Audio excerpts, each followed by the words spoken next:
Welcome back. Shabbat Shalom. As we are going to be finishing Isaiah, the whole, now in chapter 66, and we'll be doing the last chapter of the prophecy of Isaiah. And as I mentioned earlier, we're going to be, after this, starting by the grace of the Most High next week, starting the prophecy of Daniel, which is also very timely for the times in which we live. Very timely indeed. So we're going to be talking about those things very shortly. Now, the times in which we live, as we have mentioned several times, like, okay, so we're living in very troublous times. I think we understand that. We're living in very troublous times, and they're only promising to get more troubling. Shabbat Shalom, Antonio. They're only promising to get more troubling. Now, one of the things that is happening is lines are being drawn, and people are choosing sides. They don't understand what sides they're choosing, but they're already doing it.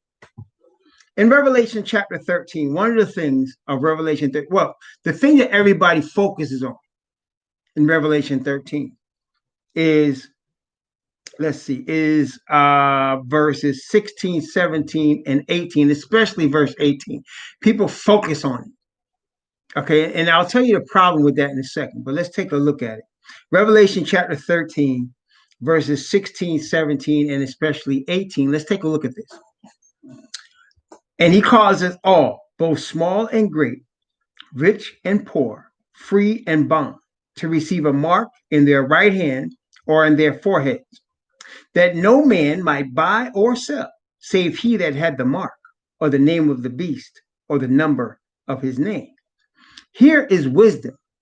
Let him that hath understanding count the number of the beast, for it is the number of a man, and his number is 666. People really focus on verse 18, the 666, right? People focus on it. I've seen movies where they have little kids with 666 in their head, or people put 666 on their hand, and people thinking the RFID chip is 666. And the problem with all of these things is the same. And here's the problem.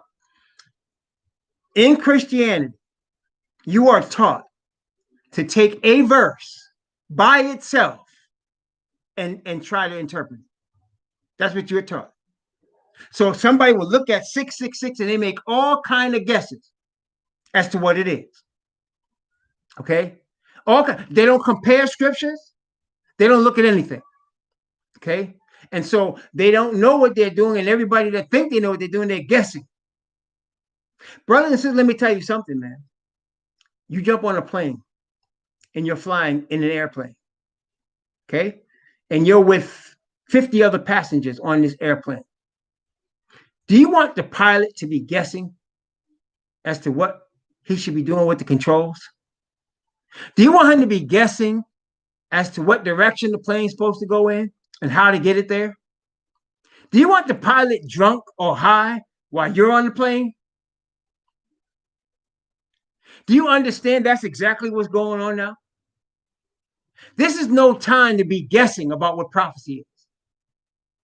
This is no time to be putting your life in the hands of people that don't know what they're talking about.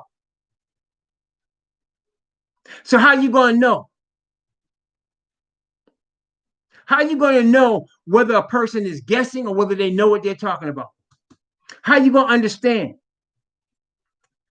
The last session, we talked about settling business with your father. You know why? Because when you go to Messiah, Yahushua, and then you settle business with your father, Yah, your father, Yah's spirit will guide you. And you don't have to guess. He will guide you because you've been repentant and your heart's been contrite. And he's not going to leave you nor forsake you. He's not going to leave you to be just guided by anybody.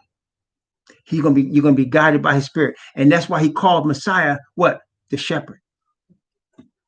The shepherd knows the voice. The people that belong to the shepherd, they know his voice. You see? What's going on now, brothers and sisters, is there's another shepherd, Satan. And people are thinking they're hearing the voice of Messiah. And they're hearing Satan's voice. Because I'm going to show you in the scripture today how when Messiah returns, Asatan would have already revealed himself as Messiah and be a fake Messiah. And people that are going to follow him are going to follow him for several reasons, not the least of which is how much dazzling brightness he's going to be showing, but also because they're used to that voice. They've been listening to it all their lives. Now, fathers' children will not recognize the voice. They recognize that voice when they used to be in the world. They'll recognize that voice when they used to do evil. But now that they've been born again in the Father's Spirit, they don't want that voice because they know who it is. And we need to be reconciled to our Father by his Spirit. And then we can go into his word. And then he will guide us and we will not be deceived. He will never let his children be deceived. Never. That's the whole point. And what people are missing, one of the main things they're missing about Revelation chapter 13 is that it's about worship. The whole war with Asatan is about worship. Remember what he told Eve? You're not going to die. You shall be as gods. That's what he told her.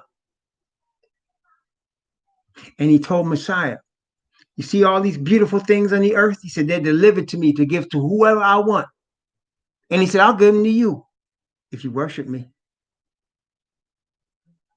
That's what he said. I'll give them to you if you worship me. It's about worship. It's about who is your God? What voice are you listening to? Who is the one leading you? Because you know what?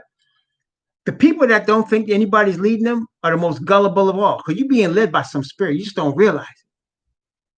There are spirits out here. And people get all scared when they go into a haunted house. You don't have to worry about a haunted house if you belong to Yah. The haunted house got to worry about you. See? People don't think like that. When you serve the Creator, he is the Creator. And when he sends Messiah, Messiah represents Father. Asatan knows this. And he don't want to deal with Messiah. He don't want nothing to do with him. So when you on their side with the Most High and Messiah, they got to worry about you, not the other way around. You have no fear of them. They scared of you. Okay? The only time we have to fear is when we're not with the Father. When he's not leading us. When the voice we're listening to is not his and not Messiah. Then we have a problem. And a lot of people, in fact, unfortunately, the majority are going to have a problem. Because the majority of this world is hearing the wrong voice. The wrong one. And that's why they look at verse 18 and they make all kind of movies out of it. And they make all kind of books out of it. And you got all these Christian pastors guessing as to what's going on. Guessing. Your destiny is being decided. And you're listening to people that guess. Think about that. Listen to the Father. Ask him for his spirit. Ask him to be guided in his word. Just you and him. And when the voice that the Most High leads, when he sends his servants with his voice, you will recognize it. Because it's the voice that comes from your Father. And you will know him for yourself. Don't listen to hirelings. You know what a hireling is, right? A hireling. What is a hireling? A hireling is somebody that gets hired, that gets paid. That's what a hireling is. See, you get somebody working on your house, they're getting paid. That's a hireling. They're getting paid to do a job. Yah's servants don't need man's money. Yah's servants are pointing people to him and to his word and to his spirit, which cannot be bought with money. Cannot be bought with money. The hireling, they're looking for money. Hireling always looking for money. That's why they're a hireling. And they don't care about nothing else. Just make sure you give them that money. That's how you can tell a hireling. Okay? Revelation 13. I just want to show you the places that talk about what we're talking about here in terms of worship. Okay, let's start at verse 2, which we talked about on last night and on Wednesday night. Verse 2 of Revelation chapter 13 says, "And the beast which I saw was like unto a leopard, and his feet were as the feet of a bear, and his mouth as the mouth of a lion. And the dragon gave him his power and his seat and great authority." Now, I want you to understand, we talked Wednesday night. I touched on it on a cursory level very much on Wednesday night in terms of these symbolism, these animals that we're seeing here from Daniel chapter 7. We're going to go into much more detail by the grace of Most High as we get into Daniel. And I also told you, as the Bible tells you in Revelation chapter 12, that the dragon is the devil. The dragon is the devil. Okay. In some places, he's called Leviathan. In Job, he's called Leviathan. In other places, he's the dragon. It's the same. He's the devil. Okay, that's Asatan. That's him in the spirit. Okay, now he gives somebody power, seat, and authority. These are the people of this world, the kingdoms of this world. The Bible said that the devil is the prince of this world. So the kingdoms of this world follow him with all their governments. I don't care if it's a capitalist government, a communist government, a socialist government, or any other one you want to name. They all belong to him. Because at the end of the day, whether the communists, right, in China, they act like they're doing for the people. Yet, if you speak against them, your behind might be killed or in a concentration camp.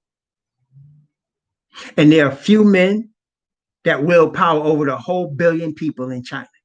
Okay? That sounds familiar, doesn't it? In the United States, you got a few men, George Soros, Bezos, okay, Microsoft's dude, I forgot, Gates, Buffett, and people you don't see that control this whole country in this so-called free society. It doesn't matter what is communist, capitalist, socialist. It always ends up the same because Asatan controls a few people that he promises power, and they follow him, and he gives them power. Okay, on the religious thing, it's the same thing. The dragon gives them power, seat, and authority. And we have all the signs already. We have the signs already. Again, look at the dollar bill. Just look at it. Look at it closely. In God we trust. What God? It must be the one with the eye on it because it's got an all-seeing eye pyramid on it. It must be that one because it says in God we trust and it has a pyramid with an all-seeing eye on it. It must be. And it says our world order on it. That's their money. You can earn as much as you want. The Most High has given them authority to take it from you anytime they want. You say, what? Yes. Why? Because it's theirs. They printed it with his trees. They printed it. That's theirs. I don't care how much you think you earned and you stacked up in the bank or wherever you bought property or whatever. They could take it all tomorrow. And they don't need a law to do it. They can create a law. See? They call policemen officers of the law. Isn't that correct? They say policeman is an officer of the law. The truth is, he is an officer of their law. And we have no problem with them because we're obeying Yah's law. But when their law crosses with Yah's law, there's a problem. That's where the mark of the beast comes in. It says it to you, but again, let's keep looking here. Let's keep looking. Verse 4. Verse 4. Revelation 13, verse 4. And they worshipped the dragon, which gave power unto the beast. And they worshipped the beast, saying, who is like unto the beast? Who is able to make war with him? Notice the word worship. Let's go down to verse 8. And all that dwell upon the earth shall what? Shall worship him, whose name are not written in the book of life of the Lamb slain from the foundation of the world. That's 3 times in the chapter we've already seen the word worship. Let's go down to verse 12. And he exercises all the power of the first beast before him and causes the earth and them that dwell therein to worship the first beast, whose deadly wound was healed. There's the fourth time we're seeing the word. What's the word? It's called worship. Let's go down to verse 15. And he had power to give life unto the image of the beast, that the image should both speak and cause that as many as would not worship the image of the beast should be killed. This is about worship. It's about religion. Whose voice are you hearing? So when he gets down and he says here, as many as would not worship should be killed. And he's worshiping, is you got to look at what is being worshiped. The image. In other words, it's not the beast itself. There's an honorary image made in honor of the beast. And in honor of the beast, this honorary image is receiving worship on behalf of the beast. How does that work? Again, let's talk about what happened with the three Hebrews in Daniel chapter 3.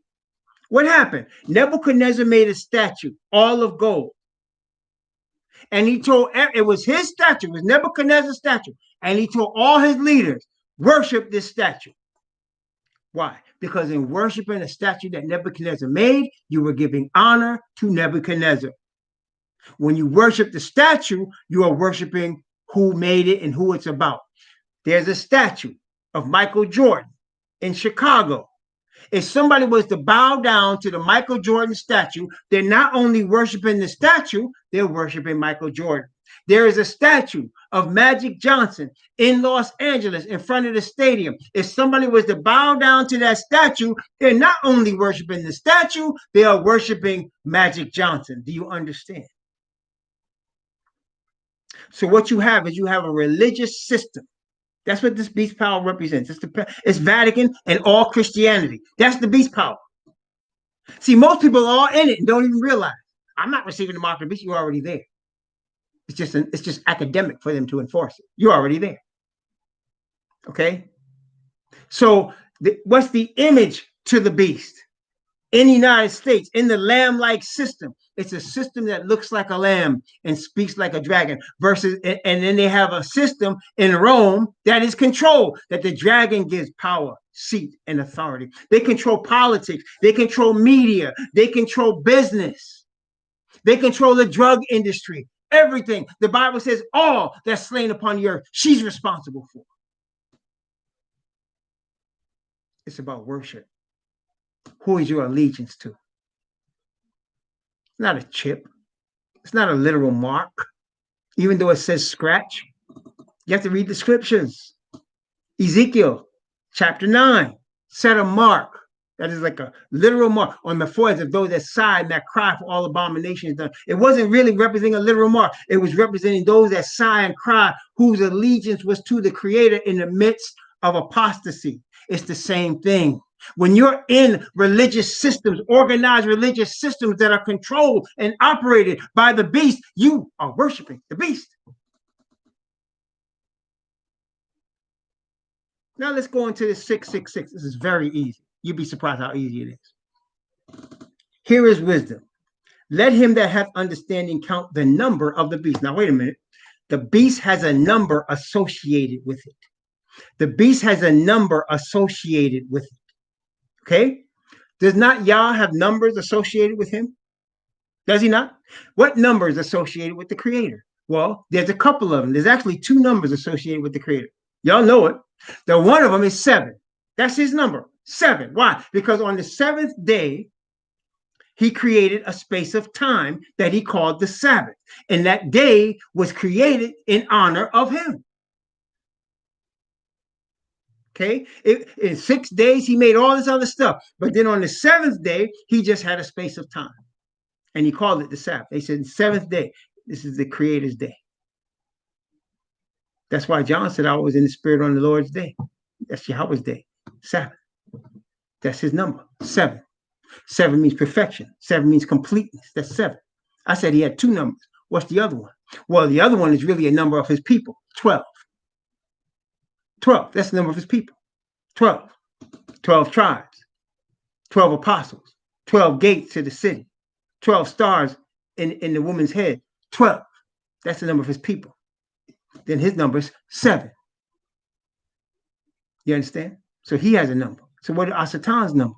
Very simple. Let me ask you a question. What day was man created? Of the 7 days, man was created on one of those days.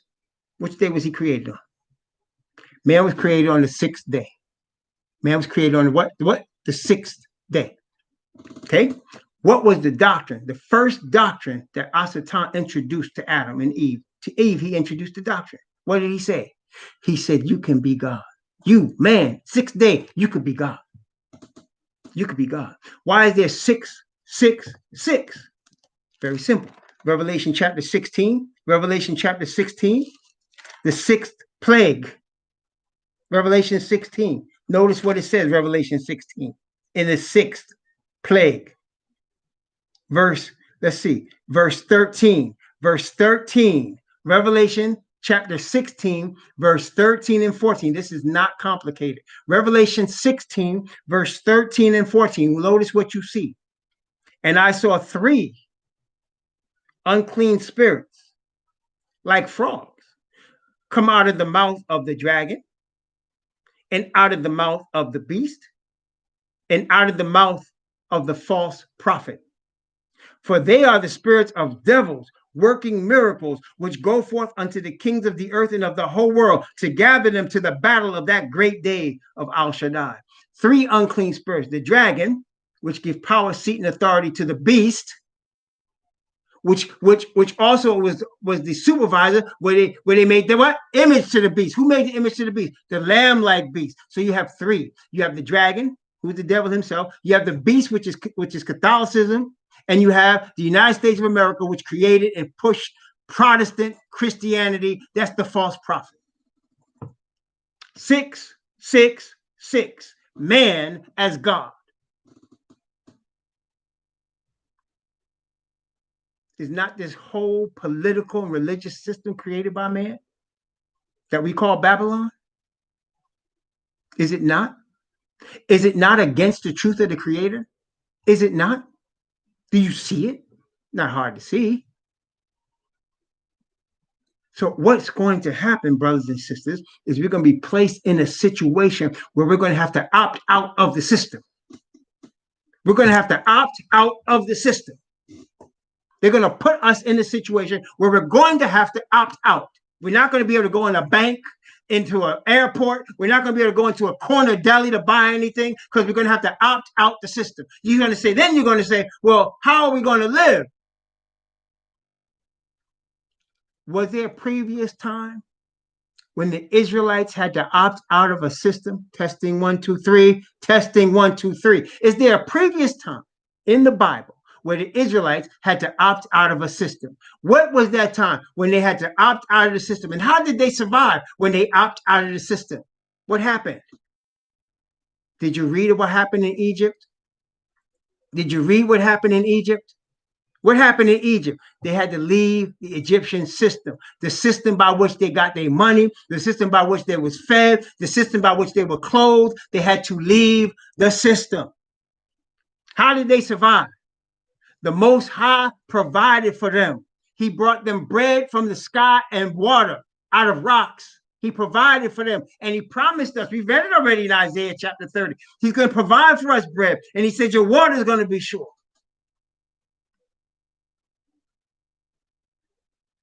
Seeing people talking about these are stories that didn't happen. Okay, let them keep talking like that, because it's coming back. We're going to be forced to opt out of the system. We're not going to, it's not like we're going to decide today, well, I'm opting out now. No, you can't opt out now. Somebody say, well, I'm opting out now. How you opting out? Somebody say, well, I bought land in the country. Oh, you bought land in the country, and you think they can't take it? You think they're not going to take it? Where you get the seed from? You got it from the woods? Okay, fine. You think they could take, you think they're not going to take anything you grow? See, brothers and sisters, we have to remember history. We've done all that before. We again, Tulsa, Wilmington, Rosewood. We had our own stuff. We developed our own town. We didn't need them, and they came and took it and destroyed it. Don't you think just because you're in some country somewhere with guns and whatever, that's going to keep you safe? It's not. It's not going to keep you safe. And it's designed not to. You know why? Because we have to depend only on Yah. We're going to and be forced to opt out of this system. And we're going to have to depend only, we're going to only have the clothes on our backs, and we're going to be out. And he's going to protect us. From the four corners of the earth, we'll be scattered. And he's going to protect us. And the day's going to come, as we're going to read today in Isaiah 66, where he's going to gather us from all four corners of the earth where we've been scattered because we have opted out the system. That's what's coming. It's coming very quickly. They're solidifying, and everybody's we're all so tied into this system. We're tied into it. And they know that. That's the object. That's the whole thing. That's why they're going to be surprised when we decide to opt out. They say, oh no, they're not going to give up their food. They're not going to give up their clothing, their job, their bank accounts, or their housing. They're not going to give that up for no invisible God. Isn't that what Pharaoh said? Who is Yahweh that I should let his people go? I don't know Yahweh, and I ain't letting the people go. Isn't that what Pharaoh said? That's what Pharaoh said. Who is Yahweh? I'm not letting the people go. Here it comes. They're already laughing at us. They think they the Israelites. Oh, it's so funny. You're going to see what happens. You know, in the Bronx, there's a lot of Puerto Ricans in the Bronx. My wife's from the Bronx. You know what they say in the Bronx? We're going to see what happened, man. That's what they say in the Bronx. We're going to see what happened, man. Exactly. We're going to see what happens. Okay, we're going to see. We're going to see what happens. So that is very simple, isn't it? And people are already choosing, the system. They all locked into the system. Okay, they all locked into the system. But the Israelite people, the true Israelite people, are not choosing the system. But the sides are being drawn right now, already being drawn. Those of us that have learned or are learning to trust our Father. See, that's why he puts us through stuff. We have to learn to trust him. You can't it's not something that just happens overnight. You have to develop that. It has to be something that's developed through time. It's like when you with your spouse, you with your woman, or you with your man if you're a woman, and you connect, and you want this thing to work. So what you do, you try your best to learn your spouse, and your spouse tries to learn you, and you're all working together. It takes time. It's not something that happens automatically. You may have a desire right away, right? But the actual fruit of that trust, of that development, that happens over years with many experiences. Okay, many experiences. Maybe y'all find, if y'all Hebrews, you know what I'm talking about. You might be on the balls of the backside, right? I mean, financially speaking, in this world, like I've been many times, and my wife stuck with me. See, and we have gone through this many times. Like I said, we got many times where we got to the point where we both understand this is survival mode. Many times, and we decide, okay, first thing we got to buy is food. We can roll. We could float the electric bill. We could float the phone bill. We could float the car note. We got to make sure we got food. We've been there many times, and we've learned that we're together in it. It took us a while to not learn that each other is the enemy. Because what happened? You start fighting each other. But over time, we learn we in this together. It's the same thing with the Most High. You have to learn that you and him are together. And he wants you to look at his word and trust what he's telling you. When he says he's going to protect you, when he says he's going to be with you, he gives you evidence. He don't just let you, he gives you evidence. He puts you through things and then he delivers you. He puts you through stuff and he delivers you. And he's trying to show you, see, you can trust me. He shows you. Okay? He shows you. And it's over time. And after a while, you start to say, you know what? I'm going to trust him. I'm going to trust him. And then you get the real test. That's Revelation chapter 13. Then you get the serious test. Okay, it's time to opt out this system. You going to be in the system or you not? They're going to want to know that. You're gonna be in the system, and yeah, all your friends, all your family, all your cousins. You're not opting out the system, are you? Don't be crazy. Don't be crazy. They're gonna be begging. Don't be crazy. And then when you do it, they the ones. People that look like us. Oh yeah, I remember that. I remember that brother. He was on YouTube talking that crazy stuff. Oh yeah, he is definitely a treasonous nigga. You gotta get rid of him. Let's find him. And everybody that says listen to him, gotta find them, kill them. That's what it comes down to. Whoever would not worship the image of the beast should be killed. Whoever would not worship the image of the beast should be killed. There's no joke. There's no joke. And it's coming down to that. The sides are being chosen. Okay, the sides are being chosen. Right now. Sheep and the goats being separated already. People just don't realize it. And the majority of folks, that's why it says, notice what it says, you can receive the mark in your forehead or in your hand. Now, if you notice, the 144,000 only received the mark in their forehead. Why is that? The forehead represents a final decision, and that you're not only making the decision, but you're working for the Most High, or whoever the entity is. Those that receive the mark of the beast in their forehead are those that are actively working for the kingdom of Asatan.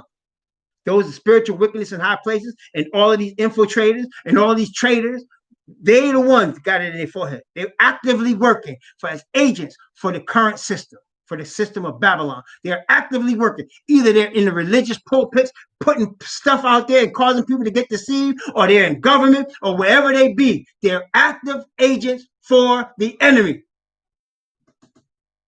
And that's who got it in their forehead.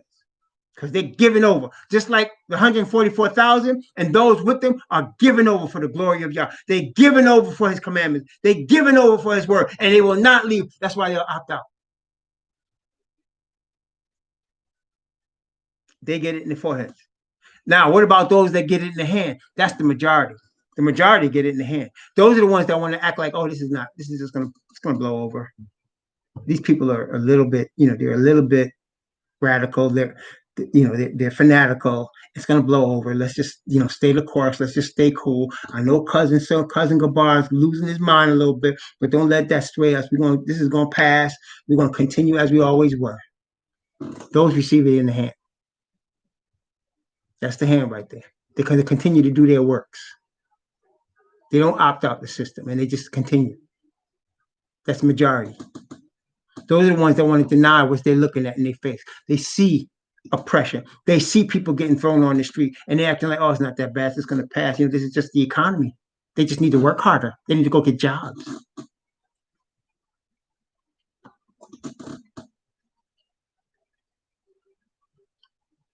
It's not hard. It's not hard at all.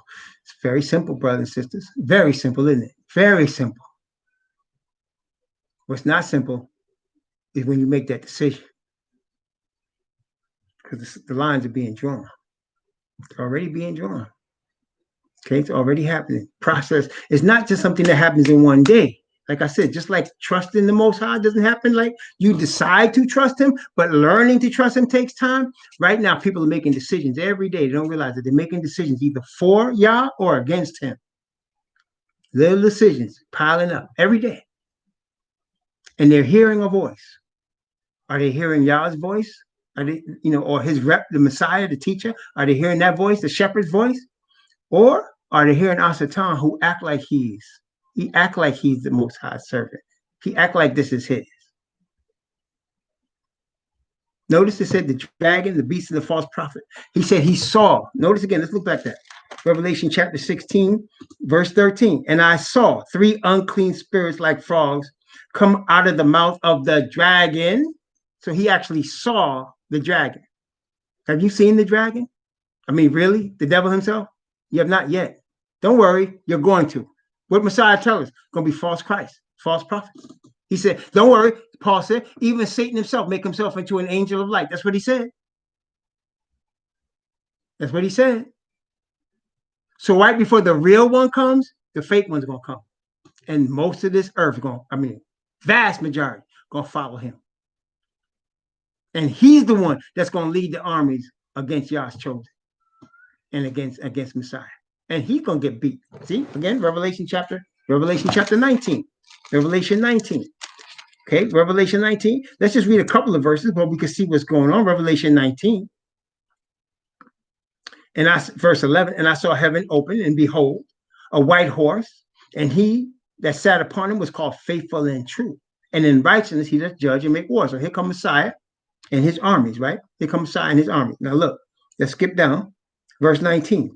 And I saw the beast and the kings of the earth and their armies gathered together to make war against him that sat on the horse and against his army. So the beast, the dragon, and false prophet, they gather the people together against Messiah, the true Messiah. Why? Because the dragon is letting them know he's the Messiah. See, just like you got white Jesus and he's not the Messiah, he don't even exist. Watch out. Asatan's going to show himself. And he's going to be having everybody worshiping. He's going to glide. He's not going to walk. He's going to glide across the ground. He's not going to come in power and glory for everybody to see him like Messiah come. He can't do that. He can't take the whole earth at the same time, no matter if you're Australia or if you're in China or if you're in Washington, D.C. or New York or in London, and make all of y'all see him at the same time. He don't have that ability. Only the Father has that. So he can't do that. But what he's going to do is appear here. Everybody, Messiah said, if you hear here or you hear there, and they say Messiah, don't believe it. He said, because as lightning come out of the east and spring to the west, so shall the coming of the Son of Man be. Everybody's going to see it, no matter what time zone you're in, no matter what hemisphere you're in, because Father controls the dimensions. You say, that's not possible. You don't know the Most High. He controls the dimensions. He got dimensions we never heard about. We never heard of. He got angles you don't know nothing about. Try to limit the Most High by man's knowledge. So when he said everybody going to see him at the same time, everybody going to see him at the same time. But that's not the same with Asatan. When the dragon tries to create and make himself the Messiah, he's going to glide, he's going to look dazzling, he's going to perform miracles, and he's going to have the whole earth following him because they're already listening to his voice. They're already listening to it. Notice again, Revelation chapter 19. The Bible says, and the beast was taken, and with him the false prophet. That's 2 out of 3. He said the beast was taken, and with him the false prophet that wrought miracles before him, with which he deceived them that had received the mark of the beast, and them that worshipped his image. These both were cast alive into a lake of fire, burning with brimstone. And the remnant were slain with the sword of him that sat upon a horse, which sword proceeded out of his mouth, and all the fowls were filled with their flesh. That's Ezekiel chapter 39 right there. You want to see this again? I'm not going to read it now, but go read Ezekiel 39. Tell you the whole thing. Tell you the whole thing. Okay? So there it is. But we saw 2 out of 3. We saw the dragon. We saw the beast and we saw the false prophet, right? See, that's why in the first resurrection, the whole system of Babylon is destroyed. The second resurrection is not system of Babylon anymore because it doesn't exist. What happens the second resurrection is the dragon himself leads the whole world of the second resurrected people against us. And that's why they're called Gog and Magog, because the sons of Japhet will be leading the charge with the dragon. The Europeans leading the charge against the truth. But what happened to the dragon in the first resurrection? Notice again, Revelation chapter 20 and verse 1 and verse 2. And I saw an angel come down from heaven, having the key to the bottomless pit and a great chain in his hand. And he laid hold on the dragon, that old serpent, which is the devil and Asatan, and bound him 1,000 years. How did he bind him? Verse 3, and cast him into a bottomless pit and shut him up and set a seal upon him that he should deceive the nations no more till the 1,000 years should be fulfilled. After that, he must be loosed a little season. He's put in a grave, in a pit for 1,000 years. And he comes up in the second resurrection. That's what he says. He called it a bottomless pit. Look it up. A pit is a grave. A pit is a grave. So he throws him into a grave for 1,000 years. But he didn't throw his boys into the grave. He threw his fellas. He threw the beasts and the false prophets into the lake of fire. There's no coming back from the lake of fire. If you notice, just them two was thrown into the lake of fire in the first resurrection. They're not coming back. It's the second resurrection that all the rest of them get thrown into the fire. And Asatan gets resurrected. Notice again. Revelation chapter 20. Let's read verse 5, 6, and 7. Actually, 5, 6, 7, and 8. No, I want to actually read to 9. 5, 6, 7, 8, and 9. Revelation chapter 20, Revelation chapter 20, 5, 6, 7, 8, and 9. Watch what happens. And the rest of the dead lived not again. See, that's all the lost ones. Until the 1,000 years were finished. This is the first resurrection. Blessed and holy is he that hath part in the first resurrection. On such the second death hath no power, but they shall be priests of Yah and of Messiah, and shall reign with him 1,000 years. See, not everybody's a priest. Who's he talking about? Not everybody's a priest. Israelites. Remember, he came to seek and save that which is lost, but he came for the lost sheep of the house of Israel. What about the Gentiles? I already told you. You can get grafted in. I already told you. See? But he came for the sheep, and they're going to be the priests. He said they have made us priests and kings. Not everybody's a priest and a king. You got to have populations, right? He said he had made us priests and kings. That's the Israelites. Okay? Shall live and reign with him 1,000 years. Wait a minute, verse 7, 8, and 9. And when the 1,000 years are expired, Asatan shall be loosed out of his prison. He had been raised up out of the pit after 1,000 years. Not just him, all the wicked raised up out of the graves at the end of the 1,000 years. The Bible says, after many days, thou shalt be visited. And shall go out to deceive the nations which are in the four quarters of the earth, Gog and Magog, to gather them together to battle, the number of whom is as the sand of the sea. Now, you want to get you want to get more details about this? That's Ezekiel 38. Go and read Ezekiel 38. It gives you all the details. Gog and Magog. Why? I'm just trying to be honest with y'all. I'm not trying to front. I've already told y'all. Sons of Yefet could be saved if they get grafted into the olive tree, the nation of Israel. They could be saved. So I don't want you. I don't want to hear y'all talking about, I didn't say that, because I did. It's on video. Okay. But as we're going to see in Daniel, the most violent, the most cruel, the most bloodthirsty people that ever existed come out of the sons of Yefet, the Europeans. The Bible will show us that. And they're for the last 2,000 years, they have run things on this earth for the last 2,000 years. The sons of Yefet. That's why we have Eurocentric cultures all over the earth. They have run things because it's prophesied. They have been most violent, the most crushing, the most cruel of any people that ever walked the earth.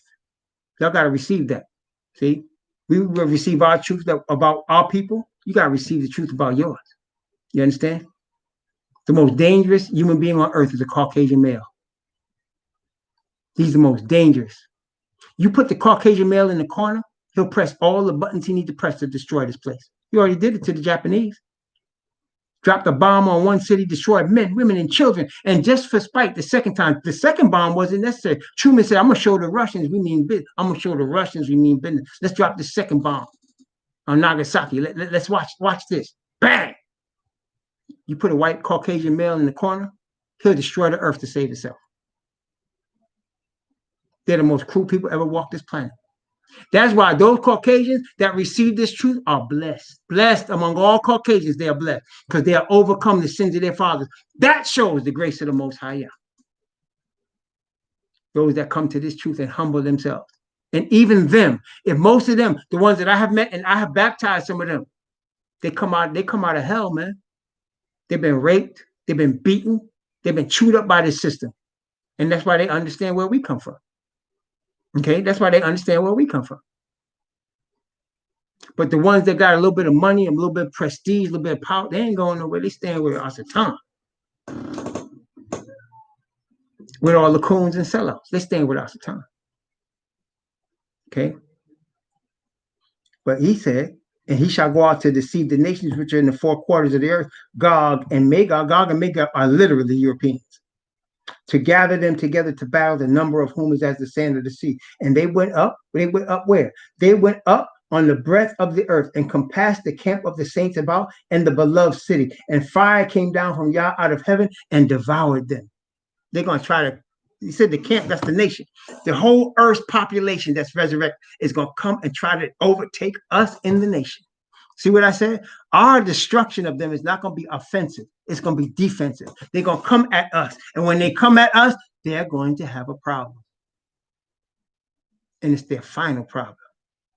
And that problem is going to be solved for them. It's going to be solved for them. Okay? I'm just trying to tell you the truth. I'm not trying to make enemies. Just trying to speak the truth. That's all. So the sides are being drawn. People don't realize it. Okay? They don't realize it. They rejoicing in this system. The 1% and those that follow them, rejoicing in this system. Go ahead. You ain't got much time left. Enjoy it. Enjoy it. Enjoy what you can buy with these dollars and how you can control people and oppress people and excuse it. Y'all need to lift yourself up by your bootstraps as you send in heroin and crack into our neighborhood. Enjoy it. Laugh. They think they Israelites. They don't got no money. Enjoy it. Because you don't have much time left. Meanwhile, we are trying to reconcile with our Father. We got business with our Father. We ain't got business with these people that are deniers of the truth. We don't got business with them. Our business right now is with our Father. When this time comes, we're going to handle our business with them. We're going to handle it. Go ahead and look at Ezekiel 39 and 38 when you get a chance. We're going to handle that business. Don't worry about it. But now's not the time. Now's the time for us to get right with our Father. You see, before the Israelites came into the land of Canaan the first time, if you recall, they had to get business right with their Father, right? There were people that were murmuring and complaining and fighting with the truth in the camp. And he had to purge the rebels from the camp. And all of their carcasses died in the wilderness. And then the children that were faithful with Joshua and them, they went in. That's what's going on right now. All the coons are choosing the side of they think is going to win. They're not choosing it because it's truth. They think that side's going to win because they got the money, they got the power, they got the authority, because the dragon gives them what? Power, seat, and authority. Okay, go ahead. I want to tell you something right now. Righteousness and truth is going to win. May not look like it, but it's going to win. You know why? Because Father and one is majority. Father and one is majority. Righteousness and truth is going to win. Right? He lets it appear that you'll have the advantage. He always does that. Wasn't Gideon outnumbered? Wasn't the children of Israel got outnumbered? Then he said, I'm going to go in here and cause you to overtake 7 nations that's mightier and more power than you. Remember, he said 7 nations. Why he used the word 7? That's all nations. He told our fathers, I didn't choose you because you was the greatest of all people. He said, y'all is the least of all people. He's got to set forth his power through us. So he's got to let them think they're going to win. He's got to. Let them go ahead. Enjoy it. Go ahead. You ain't got much longer. Isaiah chapter 66. Isaiah 66. That's what I'm saying, man. I'm trusting in this book right here. I'm trusting in this book right here. I'm putting all my cards on the table, throw all my chips on the table, betting on 7, baby. I'm betting on 7. 7 black.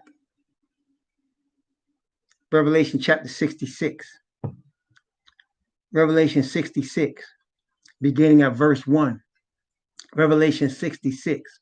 Thus saith Yahweh, the heaven is my throne, and the earth is my footstool. Where is the house that ye build unto me? Where is the place of my rest? For all those things hath my hand made, and all those things have been, saith Yahweh. But to this man will I look, even to him that is poor and of a contrite spirit, that trembleth at my word. There you go. There you go. There you go. Even him that is poor and of a contrite spirit, and trembleth at my word. That is somebody that has a deep respect and reverence for God's word. See what I'm saying? He that killeth an ox as if he slew a man, and he that sacrificed a lamb as if he cut off a dog's neck, He that offereth an oblation as if he offered swine's blood, he that burneth incense as if he blessed an idol, yea, they have chosen their own way, and their soul delighteth in their abominations. I will also choose their delusions and will bring their fears upon them. Remember, he said he's going to do what? Send strong delusion. Well, brothers and sisters, he's already sent. Christianity is the strong delusion. This whole world, Babylonian system, is part of the strong delusion. He's already sent it. And people are believing lies. It's already happening. All that's going on now is they're solidifying themselves in that. Okay? He said, I will choose their delusions and it will bring their fears upon them, because when I called, none did answer. When I spake, none did hear. But they did evil before mine eyes and chose in that which I delighted not. Hear the word of Yahweh, ye that tremble at his word. Your brethren that hated you, that cast you out for my name's sake and said, let Yahweh be glorified, he shall appear to your joy, and they shall be ashamed. A voice of noise from the city, a voice from the temple, a voice of Yahweh that rendereth recompense to his enemies. Before she travailed, she brought forth. Before her pain came, she was delivered of a man child. Wait, where have you heard that before? The man child? Remember that? Where have you heard that before? That's Revelation chapter 12. Who's the man child that the woman brought forth? You know, the woman with the crown of 12 stars on her head? Who is that man child she brought forth? Talking about Messiah. Talking about Messiah. See, none of that stuff is new. It's all here in the prophets. Talking about Messiah. Who hath heard such a thing? Who hath seen such things? Shall the earth be made to bring forth in one day? Or shall a nation be born at once? For as soon as Zion travailed, she brought forth her children. Shall I bring to the birth and not cause to bring forth? Saith Yahweh. Shall I cause to bring forth and shut the womb? Saith thy Most High. Rejoice ye with Jerusalem, and be glad with her. All ye that love her, rejoice for joy with her. All ye that mourn for her, that ye may suck and be satisfied with the breast of her consolation, that ye may milk out and be delighted with the abundance of her glory. For thus saith Yahweh, behold, I will extend peace to her like a river, and the glory of the Gentiles like a flowing stream. Then shall ye suck, and ye shall be born upon her side, and be dandled upon her knees. Talk about the kingdom. It's like a woman, like our mother. And we're going to get fed, and we're going to be satisfied, and we're going to feel safe, and we're going to be secure. And nobody's going to make us scared because we're with our mother. That's the nation. And with our father, that's the father. And we're going to have, and then we're going to grow up and have a husband. That's Messiah. Safe, provided for, spoken for, delivered, fought for.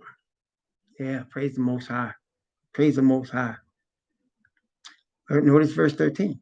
As one whom his mother comforteth, so will I comfort you. Ye shall be comforted in Jerusalem. And when ye see this, your heart shall rejoice, and your bones shall flourish like an herb. And the hand of Yahweh shall be known toward his servants. Remember? You're going to hear his voice and you're going to know it. And his indignation toward his enemies. Indignation. We heard that before too. Whoever receives the mark of the beast or his image and worships him, the same shall drink of the wrath of Yah, which is poured out into the cup of his indignation. His indignation. And he counts all those his enemies. See, when we opt out this system because they force us out, we are his. That's the clean break. That makes us officially and forever his. Those that don't are officially and forever his enemies. For behold, Yahweh will come with fire and with his chariots like a whirlwind, to render his anger with fury and his rebuke with flames of fire. For by fire and by his sword will Yahweh plead with all flesh, and the slain of Yahweh shall be many. And they that sanctify themselves and purify themselves in the gardens behind one tree in the midst, eating swine's flesh and abomination in the mouth, shall be consumed together, saith Yahweh. For I know their works and their thoughts. It shall come that I will gather all nations and tongues, and they shall come and see my glory, and I will set a sign among them. And I will send those that escape of them unto the nations, to Tarshish, to Pul, to Lud, draw the bow to Tubal and to Yavan, to the isles afar off that have not heard my fame, neither have seen my glory, and they shall declare my glory among the Gentiles. That's why we're scattered, because we're being ordained to proclaim him among the Gentiles. The Gentiles that are in this world don't realize this, except those that are going to receive the truth. But the Israelites, the reason we're awakening and the reason we're scattered all four corners, so that those Gentiles, those heathen that want the truth, can come to the truth. There's going to be, obviously, there's going to be Gentiles that come to this truth. There's going to be. Okay, the Bible says it. And they come to this truth as a result of our testimony, as a result of us bearing witness, because the Most High has ordained that the children of Jacob should bear witness. As Paul bore witness to the Gentiles in his day, so will the Gentiles be borne witness by us who are awakened in our day. And of course, as Paul also was rejected by the majority of them, so will we. But there, as you saw, with the letters he wrote, he got people that received it. So will we. Okay. Verse 20. Well, let me read verse 19 again, because watch what happens.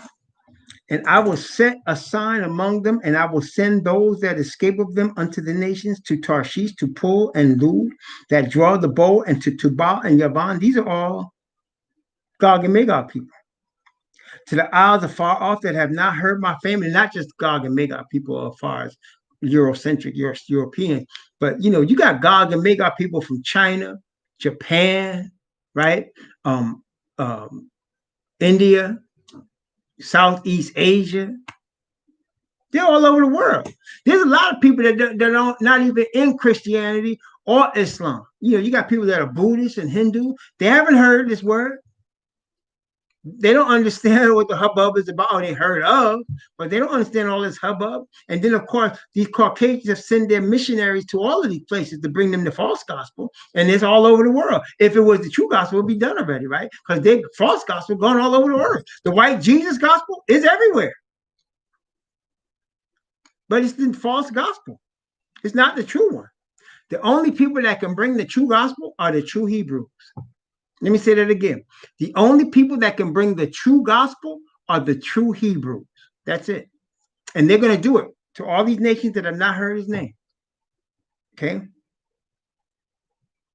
And they shall bring all your brethren for an offering unto Yahweh out of all nations, upon horses and in chariots and in litters, upon mules and upon swift beasts, to my holy mountain Jerusalem, saith Yahweh, as the children of Israel bring an offering in a clean vessel unto the house of Yahweh. So the Gentile, when they realize who we are, as we have brought witness to them, they're going to be the one. They're going to be, let's go to Jerusalem. And it says it in Isaiah chapter 2, and it says it also in Micah chapter 4. Let's go worship the Most High. Let's worship him. And they're going to hold on to us. Remember what it said in Zechariah? 8 men out of all the nations shall hang on to the skirt of him that is an Israelite or a Jew, and say, we will go with you, for we have heard that Yah is with you. Those that want the truth will do that. And he says they will. And I will also take of them, that is not the Gentiles, but of us who the Gentiles bring, for priests and for Levites, saith Yahweh. For as the new heavens and the new earth, which I will make, shall remain before me, saith Yahweh, so shall your seed and your name remain. And it shall come to pass that from one new moon to another, and from one Sabbath to another, shall all flesh come and worship before me, saith Yahweh. Some people get confused and they say, should we be keeping the new moon right now? You cannot keep the new moon in your enemy's land. The new moon is not part of the covenant. It was given to the Israelites when they were in their own land. That's when you start seeing them keep the new moon, when they're in their own land. So we're gonna have rejoicing services of worship on new moon. That is the new moon every month, and on the 7th-day Sabbath, right? So, but we can't keep new moon in our enemy's land. And let me give you a very plain example. You work somewhere You work somewhere Monday to Friday, right? They give you weekends off sometimes, right? Right? So when all of a sudden the new moon shows up on a Wednesday, what you gonna do? I gotta take off this month because it's the new moon. Can I ask my boss to take time off? Well, when you're in the land, you don't have to do that. You just everybody's gonna take the time. No, everything's gonna stop when you're in the land. You ain't got to ask nobody nothing. Okay. So he said, it shall come to pass from one new moon to another. That's every month at the first of the month. And then every week from one Sabbath to another. All flesh, not just some people, all the nations, all the heathen that comes that are in his name. And all of us gonna worship him. Not gonna be somebody keeping Sunday over here, somebody lighting incense over here, somebody saying, no, this day, no, so no, it's that day, no, it's this way, no, it's that way. Everybody's gonna be at one accord, gonna worship the same God the same way, under the same language. All of us. Perfect harmony. We're going to be in harmony with each other, in harmony with our God, in harmony with the earth and with nature. We're going to be in perfect harmony, everything in balance. Everything's going to be in balance. Not going to be somebody that's imbalanced, that need Prozac. No. Everything's going to be in balance. Not going to be somebody scared or somebody wanting to kill themselves or kill others. Not going to exist anymore. No need for guns and bullets. Not going to exist. No need for men in blue uniforms with badges pushing their law. No need for that anymore. But what we're going to see, last verse, Isaiah 66, verse 24. And they shall go forth and look upon the carcasses of the men that have transgressed against me. For their worm shall not die, neither shall their fire be quenched, and they shall be an abhorring unto all flesh. Most people, again, get this confused. No, he's not taking up. No, the Gentiles are bringing us after we witness to them, and he's going to take of us for Levites. Yeah. No, that's not them. That's us. Okay, that's us. Remember, we go and they bringing us on swift litters to the Most High to worship with us. Now, they shall go forth and look upon the carcasses of the men, and it says their worm shall not die. Most people think that they're going to be being eaten forever. That's not what it means. When it means the worm shall not die, what happens now? And then it says their fire shall not be quenched. What does that mean? That means the worm's going to eat them till they no longer exist. See, once the dead body is gone, then it's gone, right? The vulture can only eat until there's just bones left, correct? So when the vulture is finished, or like, one time we've seen like a deer after the coyotes got finished with it, ain't nothing but bones there, right? When the pack of coyotes get on a deer, ain't nothing left but bones. All right. And that's what's going to happen. So when it says the worm shall not die, it's not going to be stopped from finishing its job. When it says the fire shall not be quenched, it's not going to be stopped from finishing its job until there's just ashes. Okay. They're not going to exist anymore. And they shall be an abhorring unto all flesh. Pretty obvious, right? Praise the Most High Yah. So we've come to the conclusion of the prophecy of Isaiah. Come to the conclusion of this chapter 66 and the prophecy of Isaiah. What a blessing it has been. Praise the Most High, right? It's been a blessing. And by the grace of the Most High, it's recorded. And so the next book we plan on studying is Daniel. By the grace of the Most High, next Friday night, 9 o'clock Eastern time, Washington, D.C. time. In the p.m., we're planning on studying Daniel, chapter 1. We're going to begin with Daniel there. And that's going to be very timely for what we're dealing with right now. Praise the Most High, Yah.